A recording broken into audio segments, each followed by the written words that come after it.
রবের দরবার ছাড়া শান্তি কোথাও। অন্তত নিজের শান্তি পাওয়ার জন্য হলেও রবের দরবারে হাজিরা দেওয়া ছাড়া দ্বিতীয় কোনো উপায়। আল্লাহ আমাদের সবাইকে একটু বুদ্ধিমান হওয়ার তৌফিক দান করুক। আমাদের মতো গাধা পৃথিবীতে আর আছে কিনা আমার জানা নাই। আমরা হচ্ছি চালাক বেশি গাধা, উপরের লেভেলটা আমাদের মতো বুদ্ধিমান আর কেউ, কিন্তু ভিতরে আমাদের মতো গাধা আর কেউ। আমি প্রায় মাহফিলে বলি, হয়তো গাধাও আমাদেরকে দেখে হাসতে থাকে, কুকুরও আমাদেরকে দেখে হাসতে থাকে। আমরা এমন লেভেলের নামছি যেখানে আর কোনো লেভেলই নেই।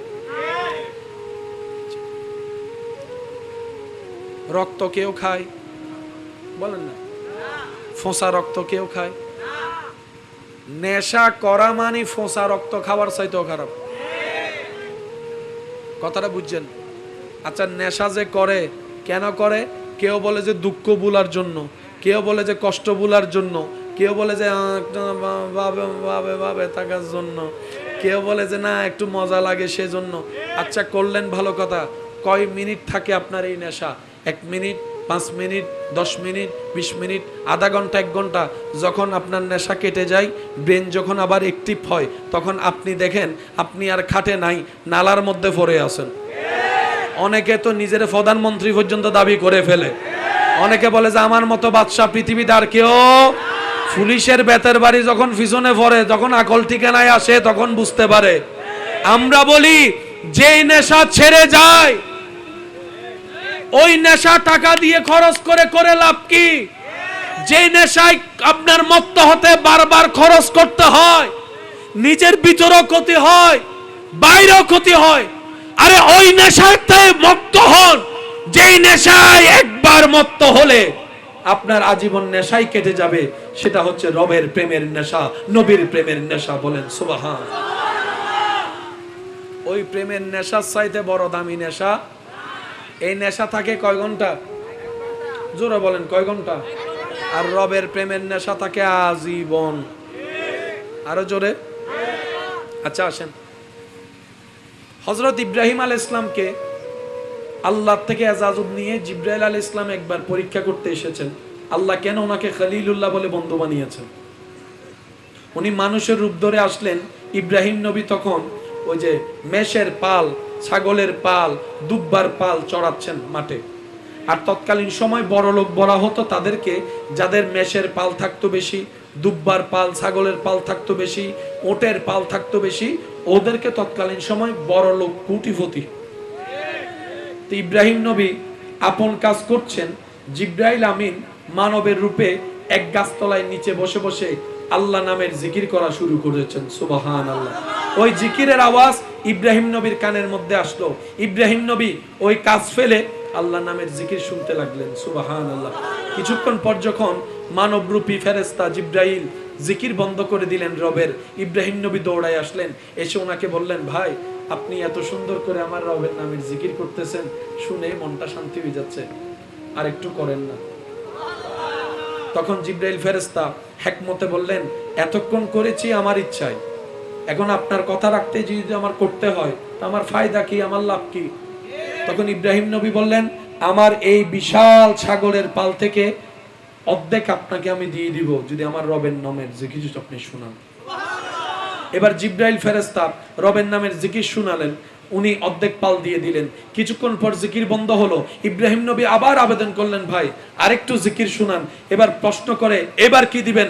বলে যে বাকি অর্ধেক যা আছে সেটাও আপনার নামে করে দিব। সুবহানাল্লাহ। এবার মানবরূপী জিবরাইল ফেরেশতা আল্লাহর নামের জিকির শোনালেন।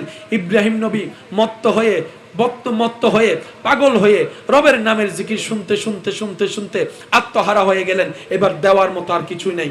জিবরাইল ফেরেশতা রবের জিকির করা বন্ধ করলেন। ইব্রাহিম নবী বলে, ভাই আরেকটু আরেকটু আরেকটু শুনতে চাই, আরেকটু ইচ্ছে করছে, আরেকটু রবের নামটা শুনতে চাচ্ছি ভাই। এখন জিবরাইল ফেরেশতা বলে, প্রথম ভাগও দিলেন, দ্বিতীয় ভাগও দিলেন, দেওয়ার মতো তো এবার আপনার কাছে আর কিছু নাই।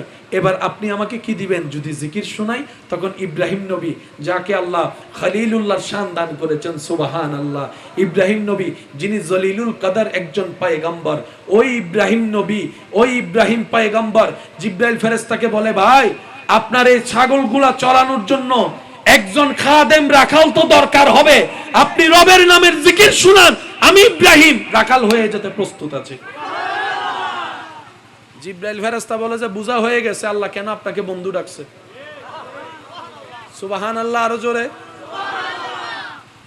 আরেকবার সুবহানাল্লাহ। ছোট হইলে আমি ফকেটত ককটেল বুমুক গাছে মারি দেই দে। আরো জোরে বলেন, আরো জোরে বলেন, ফুল ভলিউমে একবার বলেন সুবহানাল্লাহ, আর একটু জোরে বলেন মারহাবা। জিব্রাইল ফেরেশতা বলে আমি বুঝতে পারলাম এবার আল্লাহ কেন আপনাকে বন্ধু ডাকছে। আপনার জিনিস আপনি রাখেন, আমি মানুষ না, আমি জিব্রাইল ফেরেশতা এসেছি। সুবহানাল্লাহ। মনে রাখবেন, এই প্রেমের কোনো শেষ বলেন না, এই প্রেমের শেষ।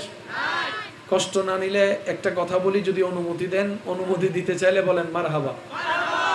দুনিয়ার প্রেম শেষ করে দেয়, নিঃশেষ করে দেয়, ধ্বংস করে দেয়, তিলে তিলে ক্যান্সারের মতো ভিতর খেয়ে জাজরা করে দেয়। শান্তির জগতে আগুন লাগায়, শান্তির ঘর পুরায় দেয়। একটু ঠান্ডা মাথায় ক্যালকুলেশন করলেই আমার কথা বুঝতে পারবেন। চতুর্দিকে একটু চোখ খোলা রেখে যদি দেখেন, দুনিয়ার ভালোবাসা মানুষকে শেষ করে দেয়, নিঃশেষ করে দেয়। কত শত মানুষ এই প্রেমের জগতে পড়ে নিজের সম্পত্তি শেষ করে ফেলেছে, অর্থ শেষ করে ফেলেছে, পড়ালেখা শেষ করে ফেলেছে, চাকরি শেষ করে দিয়েছে, ব্যবসা শেষ করে দিয়েছে। এমন কি সে প্রেমে সফল না হয়ে অনেকে তো নিজের জীবন পর্যন্ত শেষ করে দিচ্ছে। দুনিয়ার প্রেম, এটা মাথায় এবং মনে বসায় ফেলবেন, দুনিয়ার প্রেম শেষ করে দেয়, নিঃশেষ করে দেয়, ধ্বংস করে দেয়। আর রবের প্রেম, নবীর প্রেম নতুন জীবন দান করে। সুবহানাল্লাহ। অন্ধকারে আলোর সঞ্চারণ করে। সুবহানাল্লাহ। অশান্তি মনে শান্তি প্রতিষ্ঠা করে, অমানুষকে মানুষ করে, বেইজ্জতিওয়ালাকে ইজ্জত করে। সব কথার এক কথায়, দুনিয়ার জাহান্নাম থেকে মুক্তি দিয়ে জান্নাতের শান্তির ঘরে পৌঁছাই দেয়। সুবহানাল্লাহ। তো যার যেটা দরকার সে সেদিকে যাবে। একটু জোরে বলেন না ভাই, যার যেটা দরকার। আমাদের যদি আসলে শান্তির দরকার, আল্লাহ এবং রসুলের পথ ছাড়া দ্বিতীয় কোনো উপায়। এবার আওয়াজ দিয়ে বলেন, সব বিশ্ব জাহান ভালোবাসে কাকে? কাকে ভালোবাসে? খোঁজে কাকে? তালাশ করে কাকে? চায় কাকে? সব সৃষ্টি যে স্রষ্টাকে চায়। সুবহানাল্লাহ বলি। সব সৃষ্টি যে স্রষ্টার প্রশংসায় বেবুর, সেই রব যার প্রশংসা করেন হরদম, তিনি আপনার আমার নবী রহমাতুল লিল আলামিন। একটু জোরে বলেন। একটা কথা মাথায় রাখবেন ভাই, কোরআন হাদিস পড়া এক জিনিস, বুঝা এক জিনিস। আমার ভাইজান আলোচনার মধ্যে খেদমত নিবেদন করেছেন। আমরা পড়ার মধ্যে থাকি, বুঝার চেষ্টা, বলেন না, বুঝার চেষ্টা। আমরা কোরআনকে কোরআনের মতো বুঝতে না চেয়ে আমরা নিজেদের মতো করে বুঝতে চাই, যার কারণে একই কোরআন, একই আয়াত এক এক জায়গায় এক এক ধরনের রং সামনে চলে আসে। একটু জোরে বলেন না। সেজন্য আদবের সাথে বলা নিবেদন, পৃথিবীর সমস্ত বই পুস্তক পড়তে জানতে ভালো একটা ব্রেনের দরকার, ভালো একটা চোখের দরকার, কিন্তু কোরআন হাদিস বুঝার জন্য, পড়ার জন্য সুন্দর একটা মনের দরকার, ঈমানি কিছু শক্তির দরকার। অন্তর ছাড়া কখনো কোরআন হাদিস বুঝা, বলেন না, বুঝা বুঝা। কোরআনের এক একটা হরফের মধ্যে মুআজিজা। এই কোন সমস্যা? কোরআনের এক একটা হরফে কি বললাম? মুআজিজা। বলেন কি মুআজিজা? আমার আলোচনা দীর্ঘায়ু করব না, একদম শেষের দিকে মনোযোগটা একটু কঠিন রাখবেন। আল্লাহ তাআলা প্রত্যেকটা নবী রাসূলকে সময় উপযোগী কিছু অলৌকিক পাওয়ার ক্ষমতা দান করেছেন, যেটাকে আমরা এক কথায় মুজিজা নামে চিনি। একটু জোরে বলেন না। আর প্রত্যেকটা নবীর টার্মের একটা শেষ ছিল, প্রত্যেকটা নবীর টার্মের একটা শেষ। আপনার আমার টার্মের একটা শেষ আছে। ছেলে হিসেবে একটা টার্মের শেষ, যেদিন বিয়ে করছি সেদিন জামাই হিসেবে টার্ম শুরু, যেদিন বাচ্চার বাপ হয়েছি সেদিন বাপ হিসেবে টার্ম শুরু, যেদিন আমার ছেলে বিয়ে করছে সেদিন থেকে আমি শ্বশুর হিসেবে টার্ম শুরু, যেদিন ওদের ঘরে আল্লাহ নিয়ামত দান করছে আমি দাদা হিসেবে টার্ম শুরু। একটার শেষ বলেন না, আরেকটার, একটার শেষ আরেকটার। আল্লাহ তাআলা একমাত্র সৃষ্টি জগতে আমাদের নবীকে এমন মুজিজা দান করেছেন যা তা কিয়ামত পর্যন্ত টিকে থাকবে, টার্মের শেষ নাই। আল্লাহ তাআলা নবীকে দান করা হাজার রকমের মুজিজার ভিতর একটা মুজিজার নাম